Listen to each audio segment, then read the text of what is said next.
Hello friends, good morning. और आज हम लोग मध्य प्रदेश के वन से रिलेटेड जो है वो एमसीक्यूज देखेंगे जो कि मोस्ट इम्पोर्टेंट है। और इससे रिलेटेड जितने भी फैक्ट्स होंगे वो भी हम कवर करेंगे जो कि मोस्ट इम्पोर्टेंट हैं। और जितने भी मैं आप लोगों को फैक्ट्स बताता हूँ सारे के सारे आप जो है वो नोट कर लिया करो जो कि मोस्ट इम्पोर्टेंट होते हैं। और आप लोग मेरे चैनल पर पहली बार आए हो तो इस चैनल को सब्सक्राइब कर लीजिएगा, क्योंकि सब्सक्राइब करने का कोई पैसा नहीं देना पड़ता है, तो प्लीज़ सब्सक्राइब कर लिया करो। चलिए फर्स्ट क्वेश्चन की ओर चलते हैं और इस वीडियो को ज़्यादा से ज़्यादा शेयर कीजिएगा ताकि आपके दोस्तों लोगों की भी हेल्प हो सके। तो चलिए फर्स्ट क्वेश्चन की ओर चलते हैं। फर्स्ट क्वेश्चन की अगर हम लोग बात करें, मध्य प्रदेश राज्य वन निगम की स्थापना, यानी जो मध्य प्रदेश में राज्य वन निगम की जो स्थापना है वो कब की गई थी। जो मध्य प्रदेश में वन जो राज्य वन निगम की जो स्थापना है वो कब की गई थी, तो 24 जुलाई 1975 को की गई थी। कब की गई थी? 24 जुलाई 1975 को की गई थी। याद रखिएगा जो कि मोस्ट इम्पोर्टेंट है। और मध्य प्रदेश वन, यानी जो मध्य प्रदेश वन नीति की जो स्थापना है, मध्य प्रदेश में जो वन नीति की स्थापना है वो कब की गई थी, तो यह 1860 में की गई थी। याद रखिएगा 1860 में जो है वन विभाग की जो है स्थापना की गई थी मध्य प्रदेश में। याद रखिएगा किसकी स्थापना की गई थी? वन विभाग की, जो कि मोस्ट इम्पोर्टेंट है। ठीक है। और मध्य प्रदेश में जो प्रथम वन नीति, यानी जो मध्य प्रदेश में जो प्रथम वन नीति की अगर हम लोग बात करें, मध्य प्रदेश में प्रथम वन नीति की अगर हम लोग बात करें तो ये 1952 लागू की गई थी। याद रखिएगा 1952 लागू की गई थी, जो कि मोस्ट इम्पोर्टेंट से है। ठीक है। और मध्य प्रदेश में वन प्रबंधन की अगर हम लोग बात करें, जो भारतीय वन प्रबंधन संस्थान, यानी जो भारतीय वन प्रबंधन संस्थान की अगर हम लोग बात करें, भारतीय भारतीय वन भारतीय वन प्रबंधन संस्थान की अगर हम लोग बात करें तो ये कहाँ पर स्थित है दोस्तों? तो ये भोपाल में स्थित है। कहाँ पर स्थित है? तो ये भोपाल में स्थित है। तो याद रखिएगा जो कि मोस्ट इम्पोर्टेंट है। ठीक है। और इसकी स्थापना की अगर हम लोग बात करें, यानी जो भारतीय वन प्रबंधन संस्थान की मतलब इसके स्थापना की अगर हम लोग बात करें तो इसकी जो स्थापना है कब की गई थी, तो 1982 में जो है इसकी स्थापना की गई थी भारतीय वन प्रबंधन संस्थान की, जो कि कहाँ पर स्थित है दोस्तों? तो ये भोपाल में स्थित है। तो याद रखिएगा जो कि मोस्ट इम्पोर्टेंट है। नेक्स्ट क्वेश्चन देखते हैं। नेक्स्ट क्वेश्चन की अगर हम लोग बात करें, मध्य प्रदेश में वन अनुसंधान संस्थान कहाँ पर है? यानी जो मध्य प्रदेश में वन अनुसंधान संस्थान की अगर हम लोग बात करें तो ये कहाँ पर स्थित दोस्तों? तो ये जबलपुर में स्थित है। याद रखिएगा कहाँ पर स्थित है? तो ये जबलपुर में स्थित है, मध्य प्रदेश में वन अनुसंधान संस्थान। याद रखिएगा जो कि मोस्ट इम्पोर्टेंट है। और जो मध्य प्रदेश का प्रथम फॉरेस्ट कॉलेज, यानी मध्य प्रदेश का प्रथम फॉरेस्ट कॉलेज की अगर हम लोग बात करें तो ये कहाँ पर स्थित दोस्तों? तो ये बालाघाट में स्थित है, जो कि मोस्ट इम्पोर्टेंट है। याद रखिएगा। और इसकी स्थापना जो है वो कब की गई थी? तो 1969 में की गई थी। याद रखिएगा जो कि मोस्ट इम्पोर्टेंट है। और मध्य प्रदेश का द्वितीय फॉरेस्ट कॉलेज, देखो मध्य प्रदेश का प्रथम फॉरेस्ट कॉलेज कहाँ पर स्थित है, यानी जो मध्य प्रदेश का प्रथम फॉरेस्ट कॉलेज बालाघाट, जो कि 1969 में जो है इसकी स्थापना की गई थी बालाघाट में। लेकिन आपसे ये पूछ ले कि मध्य प्रदेश का द्वितीय फॉरेस्ट कॉलेज, यानी दूसरा फॉरेस्ट कॉलेज कहाँ पर स्थित है, तो द्वितीय फॉरेस्ट कॉलेज की अगर हम लोग बात करें तो ये बैतूल में है। कहाँ पर स्थित दोस्तों? तो ये बैतूल में है द्वितीय फॉरेस्ट कॉलेज। और इसकी स्थापना की अगर हम लोग बात करें द्वितीय फॉरेस्ट कॉलेज की, तो 1980 में की गई थी दोस्तों। कहाँ की गई थी? बैतूल जिले में। याद रखिएगा जो कि मोस्ट इम्पोर्टेंट है। नेक्स्ट क्वेश्चन देखते हैं। मध्य प्रदेश में वन मंडल की संख्या, यानी जो मध्य प्रदेश में वन मंडल की जो संख्या की अगर हम लोग बात करें तो कितनी है, तो मध्य प्रदेश में जो वन मंडलों की संख्या जो है वो 13 है। याद रखिएगा। नेक्स्ट क्वेश्चन देखते हैं। नेक्स्ट क्वेश्चन की अगर हम लोग बात करें, मध्य प्रदेश में स्थापित संजीवनी संस्थान का मुख्य उद्देश्य क्या है? यानी जो मध्य प्रदेश में स्थापित संजीवनी संस्थान का जो मुख्य उद्देश्य क्या है, तो ये वन औषधि के विपणन को प्रोत्साहित करना जो है दोस्तों संजीवनी संस्थान का उद्देश्य है। और संजीवनी केंद्र की अगर हम लोग बात करें दोस्तों, तो ये जो संजीवनी केंद्र की अगर हम लोग बात करें तो मध्य प्रदेश में मध्य प्रदेश में औषधियों से रिलेटेड यानी औषधियों से रिलेटेड जो पौधे के प्रसंस्करण को जो औषधि विपणन के लिए जो है दोस्तों 28 यानी 28 संजीवनी केंद्र जो है प्रारंभ किए हैं दोस्तों। याद रखिएगा कितने 28 से जो संजीवनी केंद्र जो है वो विक्रय केंद्र जो है संजीवनी विक्रय केंद्र जो है बनाए गए हैं। याद रखिएगा यानी प्रारंभ किए गए, याद रखिएगा जो कि मोस्ट इम्पोर्टेंट से हैं। नेक्स्ट क्वेश्चन देखते हैं। नेक्स्ट क्वेश्चन की अगर हम लोग बात करें तो क्वेश्चन 5 की अगर हम लोग बात करें, निम्न में से किस प्रकार के वनों में लकड़ी कटाई एवं पशुचारण कठोर प्रबंध होता है। यानी निम्न में से किस प्रकार के वनों में लकड़ी की कटाई और पशुचारण कठोर प्रतिबंध होता है दोस्तों, तो ये अवर्गीकृत वन के लिए। याद रखिएगा चूँकि मोस्ट इम्पोर्टेंट से हैं। नेक्स्ट क्वेश्चन देखते हैं। निम्न में से किस वृक्ष को बोरर कीट से जो है वो नुकसान पहुंचाता है। तो ये जो साल का वृक्ष है दोस्तों, यानी जो साल का वृक्ष है, इससे जो है बोरर कीट जो नामक एक कीट होता है, इससे जो है इस वृक्ष को जो है साल का जो वृक्ष होता है इससे नुकसान पहुंचाया जाता है। और जो साल के वृक्ष की अगर हम लोग बात करें, साल के वृक्ष की अगर हम लोग बात करें तो जो साल का वृक्ष जो होता है दोस्तों, ये हमारे मंडला ज़िले में पाया जाता है। कहाँ पर पाया जाता है? मंडला में पाया जाता है, डिंडोरी ज़िले में पाया जाता है और होशंगाबाद ज़िले में भी पाया जाता है दोस्तों साल का वृक्ष। याद रखिएगा जो कि मोस्ट इम्पोर्टेंट से है। और जो साल के वृक्ष में जो बोरार नामक जो कीट है दोस्तों, इसको लगने से जो है मतलब ये जो साल का वृक्ष जो है वो नष्ट हो जाते हैं। तो ये भी आप लोग याद रखिएगा जो कि मोस्ट इम्पोर्टेंट से है। और खैर का वृक्ष, खैर के वृक्ष की अगर हम लोग बात करें तो खैर के वृक्ष से जो है वो कत्था बनाया जाता है। खैर के वृक्ष से जो है कत्था बनाया जाता है। हम लोग जो पान में मिलाकर खाते हैं ना, जो लाल मुंह जो होठ लाल होने के लिए जो हम जो कत्थे का इस्तेमाल करते हैं पान में, तो ये जो कत्था है दोस्तों, इस खैर के वृक्ष से जो है कत्था बनाया जाता है। लेकिन आपको कत्था बनाने का जो कारखाना है वो मध्य प्रदेश में शिवपुरी में स्थित है। कहाँ पर स्थित है? शिवपुरी में स्थित है और बानमोर में। याद रखिएगा बानमोर में, जो कि मोस्ट इम्पोर्टेंट है, याद रखिएगा। और सागौन का वृक्ष, सागौन के वृक्ष की अगर हम लोग बात करें तो आप लोगों को पता ही होगा कि जो सागौन के वृक्ष से जो है फर्नीचर बनाए जाते हैं। क्या बनाया जाता है? फर्नीचर बनाया जाता है। जैसे कि सोफ़ा वगैरह हो गया, अलमारी वगैरह हो गया, यानी कबर्ड वगैरह हो गया। तो इस प्रकार के जो है वो सागौन के वृक्ष से जो है इस प्रकार की सामग्री जो है वो बनाई जाती है। और जो सागौन के वृक्ष हैं सबसे ज़्यादा मध्य प्रदेश में जो है बैतूल ज़िले में पाए जाते हैं। कहाँ पर पाए जाते हैं? बैतूल ज़िले में पाए जाते हैं। और इस सागौन के वृक्ष को जो है एक ज़िला और एक उत्पाद के तहत भी शामिल किया गया है। तो ये भी आप लोग याद रखिएगा जो कि मोस्ट इम्पोर्टेंट्स हैं।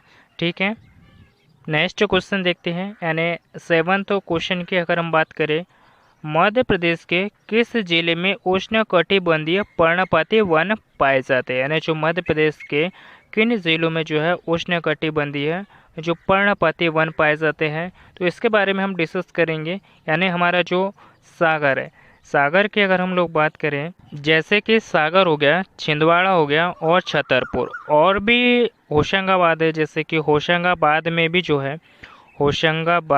जो है उष्णकटिबंधीय पर्णपाती जो है वन पाए जाते हैं। बैतूल ज़िले में भी पाए जाते हैं, बैतूल ज़िले में भी पाए जाते हैं। दमोह हो गया और पन्ना ज़िले में भी जो है दोस्तों उष्णकटिबंधीय पर्णपाती वन पाए जाते हैं। और ये जो उष्णकटिबंधीय पर्णपाती वन जो है वो कौन से होते हैं?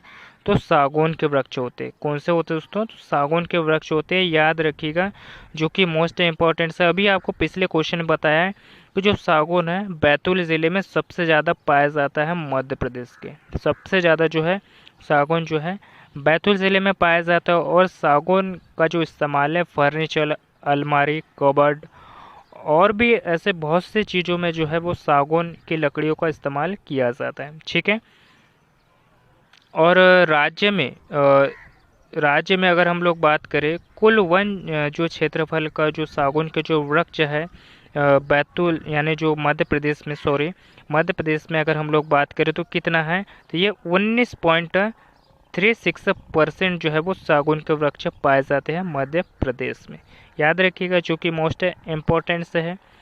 और मध्य प्रदेश में जो है उष्णकटिबंधीय पर्णपाती जो है वन पाए जाते हैं और उष्णकटिबंधीय आर्द्र पर्णपाती वन भी पाए जाते हैं। देखिए, मध्य प्रदेश में 3 प्रकार के वन पाए जाते हैं दोस्तों, याद रखिएगा, जो कि मोस्ट इम्पोर्टेंट से है। मैं आपको बता देता हूँ। मध्य प्रदेश में जो है मध्य प्रदेश में उष्ण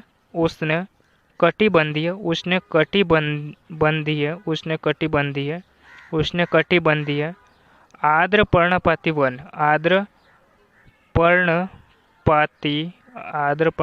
वन जो कि पाए जाते हैं। और ये आर्द्र पर्णपाती वन जो है वो कौन से होते हैं, तो साल के वृक्ष को कहा जाता है। किनको कहा जाता है? साल के वृक्ष को कहा जाता है। और इस साल के वृक्ष की अगर हम लोग बात करें तो ये मध्य प्रदेश में कहाँ पर पाए जाते हैं, तो ये मंडला ज़िले में पाए जाते हैं। मंडला ज़िले में पाया जाता है और बालाघाट ज़िले में पाया जाता है। कहाँ पर पाया जाता है? बालाघाट ज़िले में पाया जाता है, उमरिया ज़िले में पाया जाता है और सीधी ज़िले में भी जो है साल के वृक्ष पाए जाते हैं। और मध्य प्रदेश में 1.5% जो है साल के वृक्ष पाए जाते हैं। याद रखिएगा। सेकंड नंबर देखते हैं। सेकंड नंबर की अगर हम लोग बात करें मिश्रित वन की अगर हम लोग बात करें सेकंड नंबर पे, तो जो मिश्रित वन जो है यानी उष्णकटिबंधीय मिश्रित पर्णपाती वन भी पाए जाते हैं हमारे यहाँ पर। कौन से वन पाए जाते हैं, तो चलो देख लेते हैं। इनके बारे में भी हम देखते हैं कि जो उष्णकटिबंधीय यानी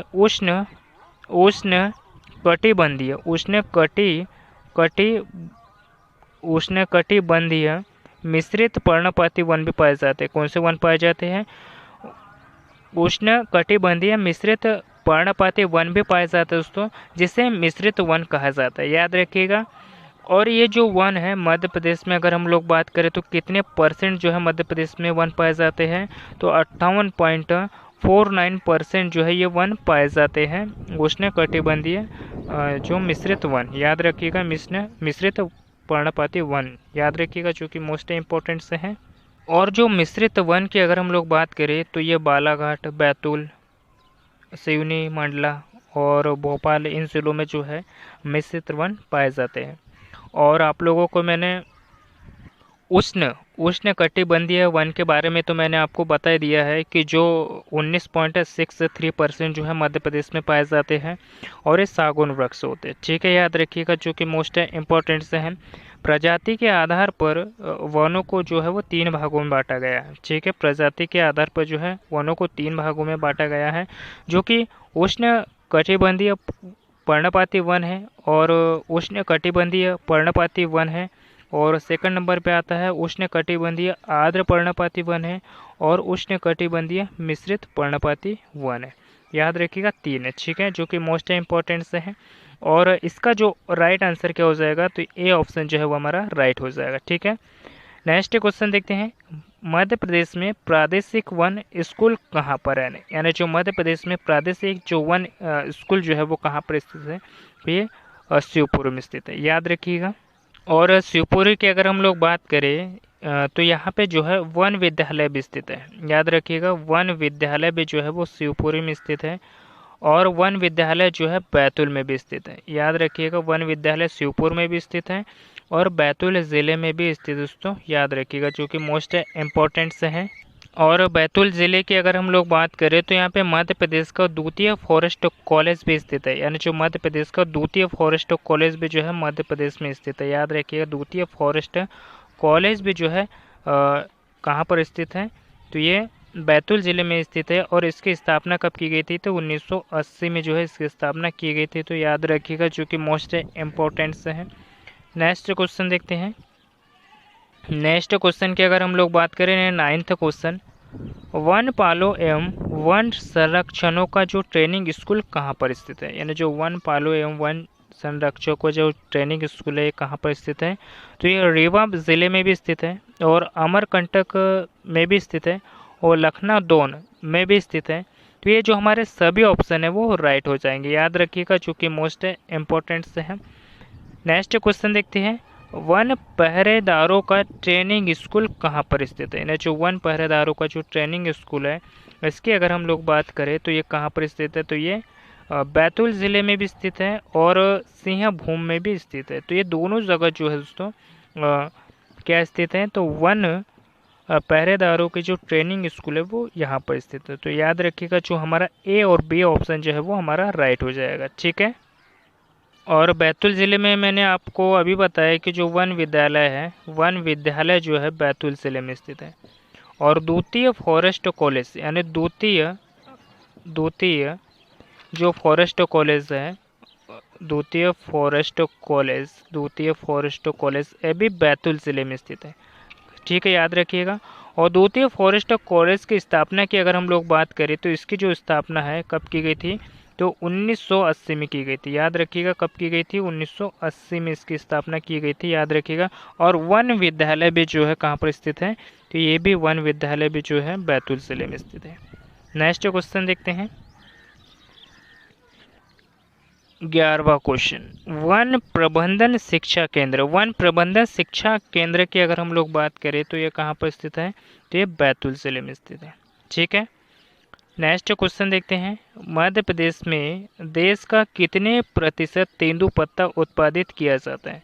यानी मध्य प्रदेश की अगर हम लोग बात करें, जो देश का जो है वो कितना परसेंट जो है वो तेंदुपत्ता जो है उत्पादित किया जाता है? तो देश का जो है वो 60% यानी 60% यानी जो 60% जो है देश का जो तेंदुपत्ते का उत्पादन जो है वो मध्य प्रदेश में किया जाता है। और तेंदुपत्ते की अगर हम लोग बात करें तो जो मध्य प्रदेश का प्रथम स्थान है तेंदु उत्पादन में, याद रखिएगा। और सबसे ज़्यादा जो तेंदुपत्ता है वो सागर ज़िले से जो है सागर ज़िले से उत्पादन होता है तेंदुपत्ते का, याद रखिएगा। और इसके उत्पादन की जो औसत वार्षिक तेंदुपत्ता के जो उत्पादन की जो लगभग 25 लाख मानक बोरा होता है दोस्तों। कितना होता है? 25 लाख मानक बोरा होता है। ठीक है, आपको इतना याद रखने की ज़रूरत नहीं है, आपको सिर्फ इतना याद रखने की ज़रूरत है कि तेंदुपत्ता का जो उत्पादन है वो 60% जो कि मध्य प्रदेश में ही होता है। और ये प्रथम स्थान पर वो कहाँ से होता है? तो सागर ज़िले से होता है, याद रखिएगा। और तेंदुपत्ता का जो राष्ट्रीयकरण है, तेंदुपत्ता का जो राष्ट्रीयकरण है वो कब किया गया था? तो 1964 में हुआ था, याद रखिएगा। 1964 में जो है तेंदुपत्ता का राष्ट्रीयकरण हुआ था। ठीक है, याद रखिएगा, जो कि मोस्ट इम्पोर्टेंट्स है। और तेंदुपत्ते की एक बात मैं आप लोगों को बताना चाहूँगा, जो तेंदुपत्ता है दोस्तों, इसका जो वैज्ञानिक नाम है क्या कहा जाता है दोस्तों? तो इसको डायोस पायरस कहा जाता है दोस्तों। क्या कहा जाता है? डायोस पायरस कहा जाता है। और मेलेनो क्वाजाइलोन क्या कहा जाता है? क्वाजाइलोन कहा जाता है। मैं आप लोगों को बोलता हूँ तो आप लिख लिया करो, कुछ लिखने में जो है प्रॉब्लम हो जाती है तो आप थोड़ा लिख लिया करो। ठीक है, क्या कहा जाता है? डायोस पायरस कहा जाता है। और मेलेनो कजाइलोन, ठीक है, याद रखिए। ठीक है, नेक्स्ट क्वेश्चन देखते हैं। नेक्स्ट क्वेश्चन की अगर हम लोग बात करें, 13वां क्वेश्चन, मध्य प्रदेश के इको पर्यटन बोर्ड की जो स्थापना है वो कब की गई है? यानी जो मध्य प्रदेश में इको पर्यटन बोर्ड की जो स्थापना है वो कब की गई है? तो वर्ष 2005 में जो है इको पर्यटन बोर्ड की स्थापना की गई है, याद रखिएगा, जो कि मोस्ट इम्पोर्टेंट है। नेक्स्ट क्वेश्चन देखते हैं। नेक्स्ट क्वेश्चन की अगर हम लोग बात करें, मध्य प्रदेश में वनों का जो राष्ट्रीयकरण है वो कब किया गया था? जो मध्य प्रदेश में जो वनों का जो राष्ट्रीयकरण है वो 1970 में किया गया था, याद रखिएगा। नेक्स्ट क्वेश्चन देखते हैं। नेक्स्ट क्वेश्चन यानी 15वां क्वेश्चन की अगर हम लोग बात करें, मध्य प्रदेश में सामाजिक वानिकी योजना कब प्रारंभ की गई थी? यानी जो मध्य प्रदेश में सामाजिक वानिकी जो योजना है वो कब प्रारंभ की गई थी? तो 1976 में जो है ये प्रारंभ की गई थी, याद रखिएगा। नेक्स्ट क्वेश्चन देखते हैं, निम्न में से किस जिला समूह में सागौन के जो घने हैं वृक्ष पाए जाते हैं? तो मैंने अभी आप लोगों को बताया कि कहाँ पर जो है सागौन के जो घने वृक्ष जो है वो कहाँ पर पाए जाते हैं। तो हमारा जो होशंगाबाद, जबलपुर और छिंदवाड़ा। और यहाँ पे जो मेन ऑप्शन जो है बैतूल, मेन जो ऑप्शन है बैतूल जो है इस ऑप्शन में नहीं दिया गया है, क्योंकि बैतूल में जो है मध्य प्रदेश में सबसे ज़्यादा जो सागौन के वृक्ष जो है बैतूल ज़िले में पाए जाते हैं। ठीक है, कहाँ पर पाए जाते हैं? बैतूल ज़िले में पाए जाते हैं, जो कि मोस्ट इम्पोर्टेंट्स है। और बैतूल ज़िले के जो सागौन के वृक्ष को जो है एक ज़िला और एक उत्पाद के तहत भी शामिल किया गया है, तो ये भी याद रखिएगा। ठीक है, नेक्स्ट क्वेश्चन देखते हैं। मध्य प्रदेश वन संरक्षण अधिनियम कब लागू किया गया था? देखिए क्वेश्चन को मैं आप लोगों को कुछ इसके बारे में बताना चाहूँगा, इसके मोस्ट इम्पोर्टेंट्स है। जो वन संरक्षण अधिनियम 1972, जो वन संरक्षण अधिनियम 1972 की अगर हम लोग बात करें तो ये जो है कब लागू किया गया था? ये 1974 में लागू किया गया था। याद रखिएगा कब लागू किया गया था? 15 नवंबर 1974 को जो है लागू किया गया था। याद रखिएगा, जो कि मोस्ट इम्पोर्टेंट्स है। लेकिन इसकी अगर बात करें जो वन संरक्षण अधिनियम की अगर हम लोग बात करें तो इसका जो उद्देश्य है राष्ट्रीय स्तर पर, इसका जो उद्देश्य है वो राष्ट्रीय स्तर पर जो है वो कब लागू किया गया था? कि 9 सितंबर। कब लागू किया गया था? 9 सितंबर 1972 को जो है वो लागू किया गया था। याद रखिएगा राष्ट्रीय स्तर पर। लेकिन मध्य प्रदेश में इसे कब लागू किया गया था? तो 15 नवंबर 1974 को जो है वो लागू किया गया था। याद रखिएगा ये पॉइंट्स। ठीक है, लेकिन आपसे ये पूछ ले कि वन संरक्षण अधिनियम जो है वो कब लागू किया गया था? तो ये जो है 25 अक्टूबर 1980 को लागू किया गया था। कब लागू किया गया था? 25 अक्टूबर 1980 को जो है वन संरक्षण अधिनियम जो है वो लागू किया गया था। ठीक है, नेक्स्ट क्वेश्चन देखते हैं। मध्य प्रदेश के किस जिले समूह में उष्णकटिबंधीय पर्णपाती वन पाए जाते हैं? तो मैंने अभी आप लोगों को बताया कि जो उष्णकटिबंधीय जो पर्णपाती वन जो होते हैं वो कहाँ पाए जाते हैं और ये किससे संबंधित होते हैं? तो ये सागौन के वृक्ष से संबंधित है। याद रखिएगा किस वन से संबंधित है? सागौन के वृक्ष से। तो सागौन के वृक्ष से आप लोग पता लगा लीजिए कि जो बैतूल में है वो सागौन के वृक्ष पाए जाते हैं। ठीक है, तो होशंगाबाद, पन्ना और बैतूल जिला जो है ये हमारा राइट ऑप्शन हो जाएगा। ठीक है, यानी जो उष्णकटिबंधीय पर्णपाती जो वन है वो कहाँ पाए जाते हैं? तो होशंगाबाद और पन्ना बैतूल जिलों में जो है, और छिंदवाड़ा भी आप ले सकते हो। ठीक है, छिंदवाड़ा जिलों में। ठीक है, इन जिलों में जो है सागौन के वृक्ष जो है पाए जाते हैं। नेक्स्ट क्वेश्चन देखते हैं। 19वां क्वेश्चन की अगर हम लोग बात करें, सबसे अधिक आरक्षित वन किस व्रत में पाए जाते हैं? यानी सबसे अधिक जो आरक्षित जो वन है वो किस वन व्रत में पाए जाते हैं? तो ये खंडवा में पाए जाते हैं। याद रखिएगा, जो कि मोस्ट इम्पोर्टेंट से है। नेक्स्ट क्वेश्चन देखते हैं। डायनासोर जीवाश्म कहाँ बनाया जा रहा है? एमपीपीएससी 2010 में ये क्वेश्चन पूछा गया था। तो डायनासोर जो जीवाश्म उद्यान जो है, तो ये जो डायनासोर जीवाश्म उद्यान की अगर हम लोग बात करें तो ये कहाँ बनाया जा रहा है? तो ये धार जिले में बनाया जा रहा है। ठीक है, और हम इस राष्ट्रीय यानी जो जीवाश्म उद्यान की अगर हम लोग बात करें तो ये मध्य प्रदेश का दूसरा जीवाश्म राष्ट्रीय उद्यान है दोस्तों। मध्य प्रदेश का दूसरा, याद रखिएगा दूसरा है। और ये किस नदी के तट पर बनाया जा रहा है? तो ये बाघ और जोबट नदी के तट पर बनाया गया है। किस नदी पर बनाया गया है? बाघ और जोबट नदी के तट पर जो है बनाया गया है। याद रखिएगा। और इसे 2 दिसंबर याद रखिएगा, इसे 2 दिसंबर 2010 में स्थापित किया गया था। किसे? जीवाश्म राष्ट्रीय उद्यान को। ठीक है, और ये कितने हेक्टेयर यानी कितने ज़मीन पर जो है ये स्थित है? ये जो डायनासोर जीवाश्म उद्यान, तो ये 89.74 हेक्टेयर पर जो है ये स्थित है। याद रखिएगा। और डायनासोर राष्ट्रीय उद्यान में डायनासोर राष्ट्रीय उद्यान की अगर हम लोग बात करें, यहाँ पे कहा जाता है कि जो बाघ नदी है, बाघ यहाँ पे जो नदी है धार ज़िले में, इस जीवाश्म यानी जो डायनासोर जीवाश्म उद्यान के पास में जो बाघ नदी है, इस नदी के किनारे से जो है 6.5 करोड़ वर्ष पुराने जो डायनासोर के जो जीवाश्म है, यानी जो डायनासोर के जो जीवाश्म है, डायनासोर के जो जीवाश्म है वो इस बाघ नदी के किनारे से जो है प्राप्त हुई है 6.5 करोड़ वर्ष पुराने। तो याद रखिएगा।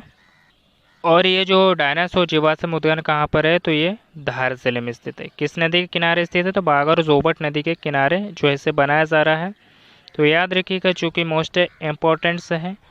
और जितने भी हमने यानी 20 क्वेश्चन जो हमने डिस्कस करे हैं और इससे रिलेटेड जो है वो MCQs डिस्कस करे, जो कि मोस्ट इम्पोर्टेंट्स है। ये टॉपिक आपको पसंद आया तो अपने दोस्तों के साथ भी शेयर कीजिएगा, ताकि उन लोगों की भी हेल्प हो सके। और इस वीडियो को ज़्यादा से ज़्यादा शेयर कीजिएगा, ठीक है। और आप लोग इस चैनल पर पहली बार आए हो तो इस चैनल को सब्सक्राइब कर लीजिएगा, क्योंकि सब्सक्राइब करने का कोई पैसा नहीं देना पड़ता है। तो प्लीज़ सब्सक्राइब कर लिया करो। और मिलते हैं किसी नेक्स्ट टॉपिक पे। धन्यवाद।